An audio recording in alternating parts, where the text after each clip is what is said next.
이제 데살로니가 후서가 되지요. 우리 전서에는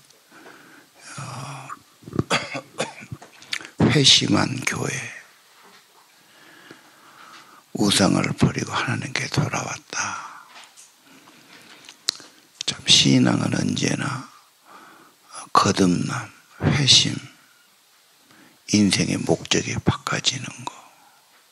거기에는 그 어머니 같은 아버지 같은 그런 양육이 있었고 전도자가 있었고 돌봄이 있었다. 그런 수고와 헌신이 좀 헛되지 않은 거죠. 그 다음에 관심은 어떻게 하면 믿음을 견고하게 흔들리지 않고 뿌리를 내리고 굳게 세워주는 데 관심이 있고, 특별히 데살로니가 전후서는 재림, 마지막에 상급, 소망. 그래서 소망과 믿음도 굉장히 연결되어 있습니다. 뭘 믿습니까? 소망이 있는 거, 희망이 있는 거, 이거 신뢰할 것이고. 그래서 예수님의 재림의 영광, 그리고 5장에 가서는 이제 우리의 삶에 대해서, 예배에 대해서, 기도에 대해서 이런 말씀 우리가 보았습니다. 후장은요, 그 당시 핍박이 많았어요. 뭔가 세상은 막 오해하고 박해하고 힘들게 하고 계속 그렇게 박해가 있는 거죠. 그들이 믿음을 버릴 염려, 신앙했다가 배교할 위험이 있단 말이죠. 그러지 않도록, 배신하지 않도록, 박해를 이겨내도록 특별히 하나님의 심판이 있다. 오늘 1장 그랬죠. 하나님의 심판에 그들은 심판받을 거고, 고난과 어려움 당한 너희들은 하나님의 상을 받을 거다. 이런 가르침을 1장에 주고 있죠. 1장 한번 봅시다. 바울과 실로아노와 디모데, 전서도 갔었지요.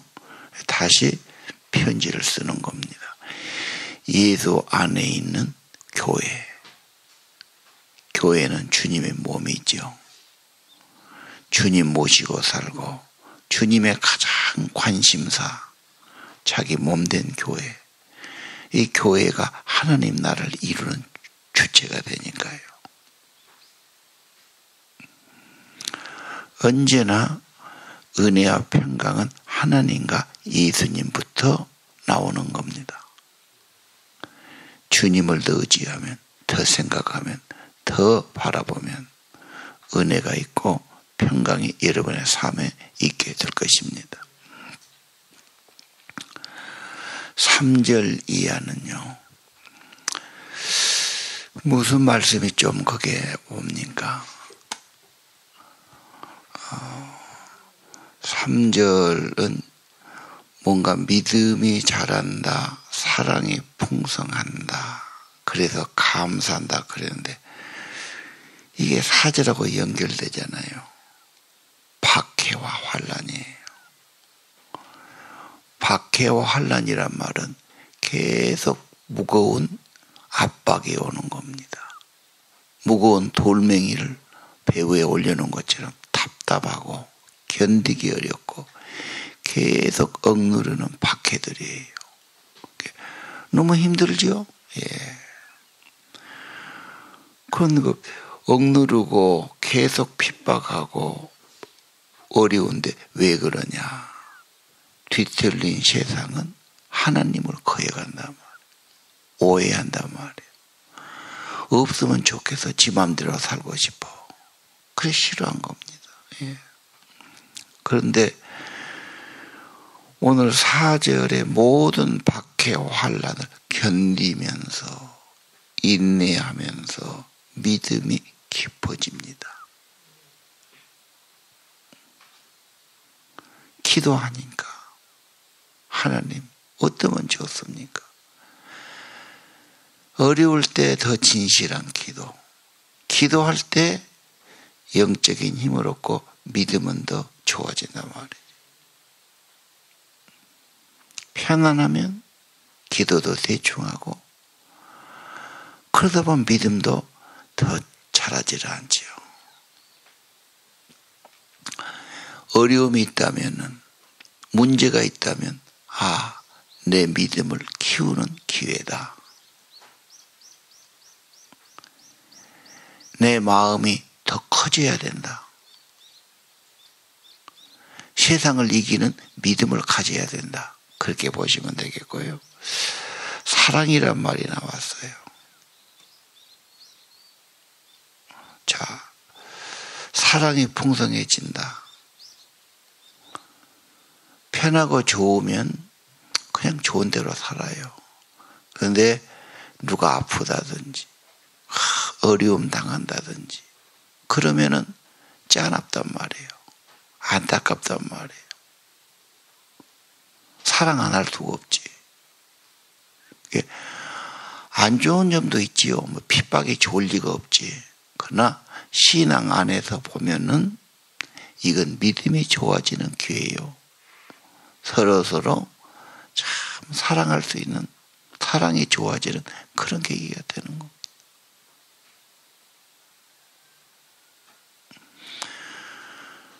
물론 핍박이나 오해나 박해가 좋은 건 아니죠. 그러나 이것이 신앙으로 대하면은 결국은 믿음이 좋아지는 길이고 사랑이 많아지는 길이 된다. 혹시 여러분 가정에 어려움이 있다면 그것 갖고는 네 탓하고 내 탓하고 하나님 원망하고 짜증 부리고 낙심하고 그러면 점점 더 어려워지죠. 진짜 이제는 기도할 때다. 왜? 하나님밖에 답이 없으니까. 그리고 진짜 고생한다. 불쌍히 여기고. 그래서 믿음이 좋아지고 사랑이 많아지는 게 좋은 겁니다. 자, 5절. 뭡니까? 하나님의 공의로운 심판, 그리고 특별히 하나님 나라로 합당한 자로. 이 구절이 굉장히 중요하죠. 합당한 자. 그래서 고난도 있다. 그렇게 봐야 돼요.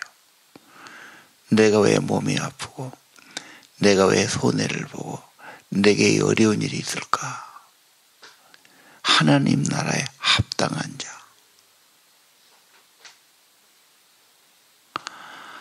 결국은 영원한 하나님 나라 가니까 그 나라에 합당한 자, 그 나라에서 귀히 여김 받은 자, 믿음이 좋은 사람, 사랑이 많은 사람. 눈앞의 것만 보고 현실만 보고, 현실은, 세상은 얼마나 오래 갑니까 이거. 어차피 다 지나가는 겁니다. 영원한 하나님 나라 합당한 자. 예.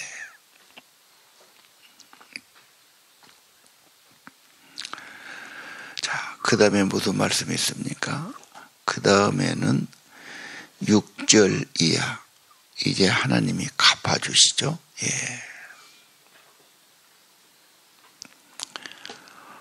환난을 받게 하는 자는 그걸로 갚아주신다. 예수님 때문에 환난 받는 너에게는 안식으로 갚으시는 것이 하나님의 공이다. 하나님께서 꼭 갚아주시고 심판하신 분이고,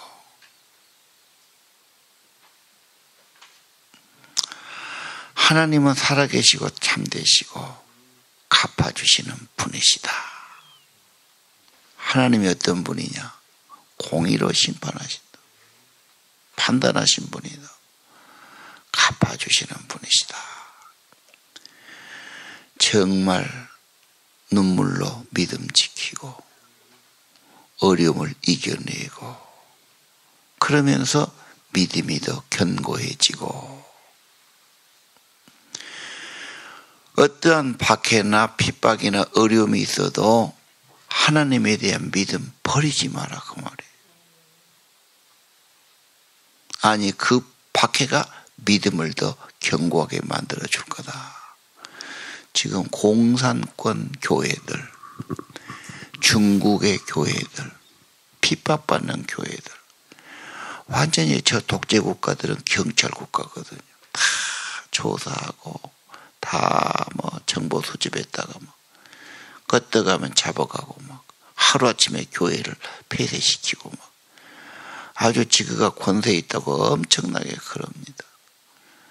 엄청 경찰을 두려워하죠. 왜? 민주경찰이 아니니까. 그래도 믿음을 버리지 않아. 왜? 하나님이 그 어려운 데서 하나님 살려달라고 도와달라고 기도할 때 성령이 엄청 역사를 하셔요.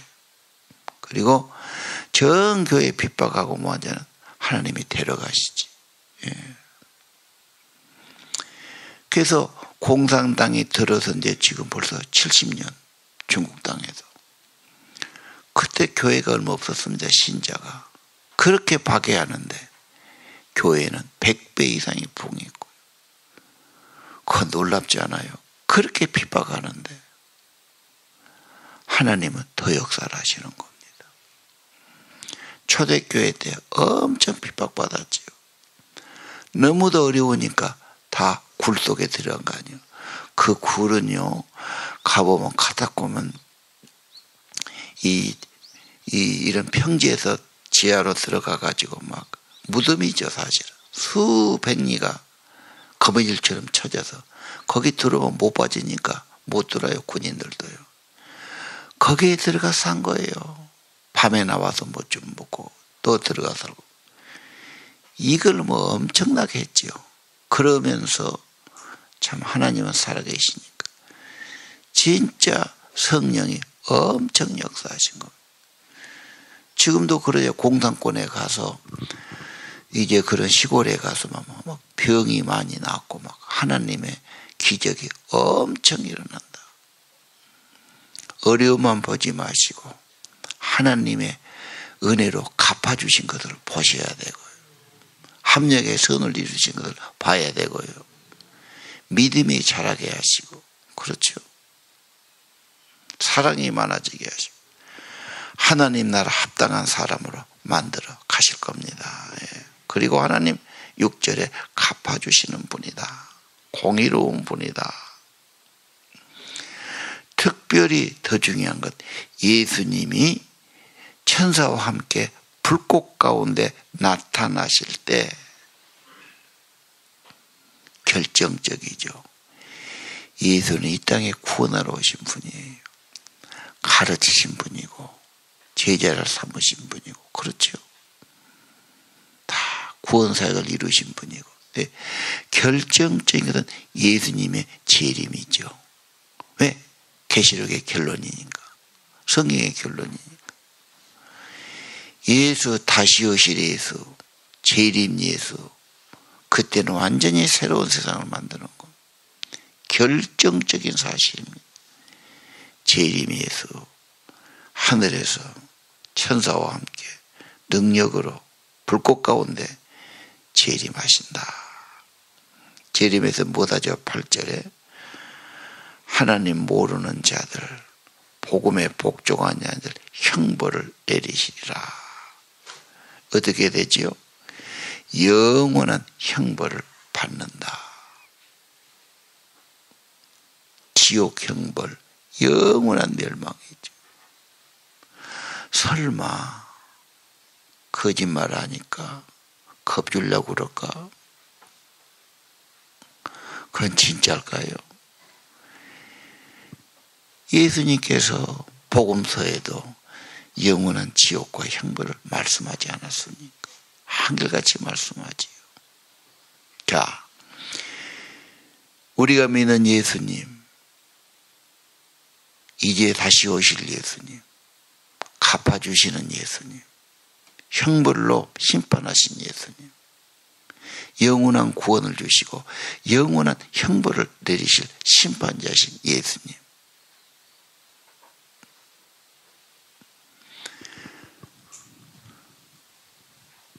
그분을 경외해야 되고 그분을 기다려야 되고, 그렇죠? 그날에 합당한 자가 돼야 되고 그분을 날마다 바라봐야 되고. 좋은 신앙은 항상 재림 예수, 다시 오실 예수, 그 나라, 그 세계 늘 바라보고 준비하고 기다리고, 이게 좋은 신앙이 되는 거. 그러지 않은 사람은 밤에 있는 사람이야. 그죠? 무엇이 오기는 무엇이 온다냐. 먹고 마시자. 그냥 세상에 취해서 사는 거지요. 그러나 깨어있는 자는 정신 차리고 깨어있고 준비하고 기다리고 그렇게 사는 거지요. 그래서 어둠의 아들, 빛의 아들, 밤의 자식, 낮의 아들, 이렇게 나타나는 것 아닙니까? 예수 오신 것이 우리에게는 최고의 소망, 상급, 영광, 하나님 나라가 이루어지는 거니까요. 최고의 날이죠. 그날에 그분이 오시고 우리를 데려다가 천국의 주인공으로 주님의 신부로 삼아 주실 겁니다. 내 인생의 모든 수고가 끝나고 하나님의 영광이 열리는 날이죠. 내 인생의 최고는 예수님 오신 날이 될 겁니다. 반대로 죄인들은 두려운 날이지요. 거부해야죠. 부인해야죠. 그런 날이 오면 안 되죠. 없다고 해야죠. 그러나 그가 반대한다 해서 거부 없는 게 아닙니다. 예수님 오시고 결정적인 날이 될 겁니다. 자, 오늘 다시 한번 6절. 환난을 받게 하는 그들을 환난으로 갚으신다. 환난받는 우리에게는 안식으로 갚아주신다. 이게 하나님의 공이다. 예수께서 하늘에서 나타나신다. 천사와 함께 불꽃 가운데 나타나신다. 그래서 복종하지 않은 자들, 하나님을 모르고 거부하는 자들 형벌을 받는다. 심판이 분명하지요. 누가 형벌 받습니까? 창조주 하나님을 거부하는 사람, 불신하는 사람. 근본이 안 된 거죠. 이 땅에 살면서 모든 걸 만드신 하나님을 거부하고 불신하다니. 지구 바깥에 살아야 되지, 그런 사람. 그런 형벌. 그래서 회개해야 되고 회심해야 되고 돌아와야 되지요. 오늘 8절은 9절은 영원한 형벌을 받는다. 소돔과 고모라가 형벌 받았지 않습니까? 예. 어떤 분은 6절을 환난 받게 하는 자에게 환난으로 갚으시고, 이스라엘 애기들 낳으면 강물에 빠져 죽이라는 바로 어떻게 됐어요? 그와 그가 자랑하던 군대가 홍해에 다 빠져 죽었다. 사울왕 늘 창으로 칼로 누구를 죽이려고 쫓아다니고 던지고 했는데 지가 지 칼로 배를 찔러 지가 칼로 죽었다. 자, 하나님이 갚아주시고 하나님은 공이시고 심판이 분명하고 형벌이 분명하다. 그래야 사람은 정신 차리고 하나님을 경외하고 함부로 죄짓고 함부로 인간이 그렇게 못하는 것. 지금 한국도 그렇죠. 뭐 형벌이 없다, 형무소가 없다, 뭐 심판이 없다 그러면 뭐 악한 놈들은 뭐 엄청 막 돌아다니고 죄짓고 막 약자를 괴롭히고 엄청 보통 세상이 아닐 겁니다. 네가 여자 함부로 건들면, 남의 물건 건들면, 남 때리고 그러면 당장 잡아가고 막 형무소 가고 막 벌금 내고 그러니까 조심하는 거죠. 하나님의 형벌은 분명하다. 하나님의 공의의 심판은 분명하다. 하나님이 지금 회개하도록 참고 기다리신 거지.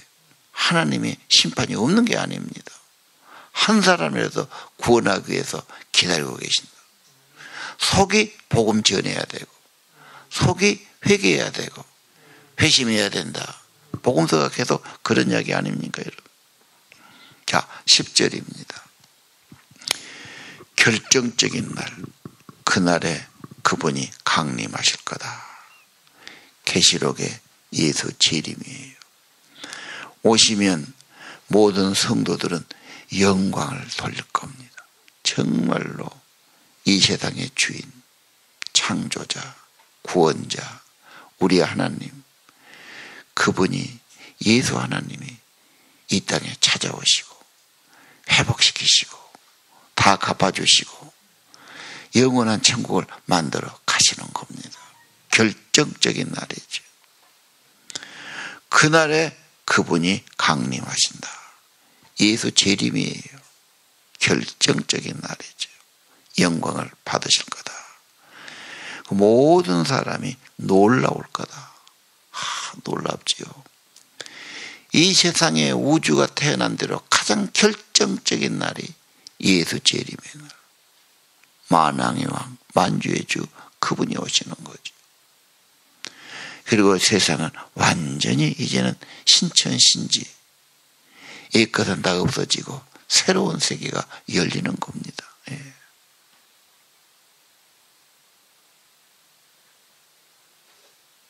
자, 11절.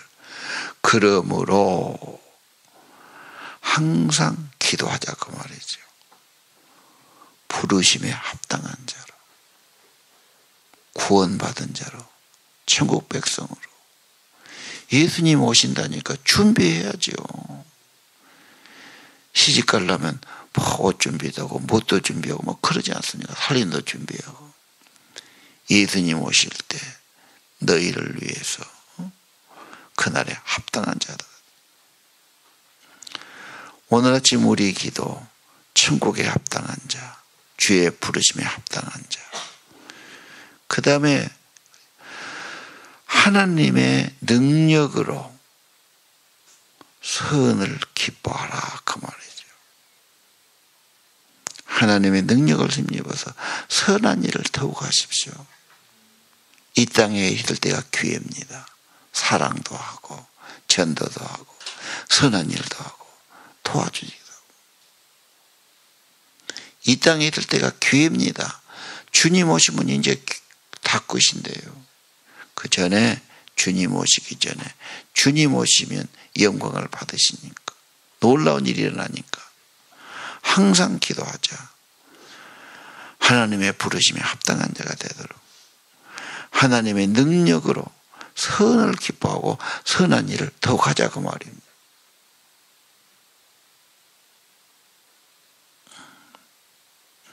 (12절은) 예수님의 은혜. 예수님의 은혜로 이루어진다, 그런 말이죠. 예수님의 은혜로 주님이 우리 가운데 영광을 받으시고 우리도 영광된 존재가 되게 하실 거다. 오늘 아침 기도, 뭘 기도해야 합니까? 기도가 나왔잖아요. 부르심에 합당한 자, 천국 백성, 그리고 하나님의 능력을 힘입어서 믿음의 사람, 선한 것을 더 많이 하는 사람, 선을 좋아하는 사람, 주님 오실 때 영광을 받는 사람, 영광스러운 존재가 되도록 기도하자.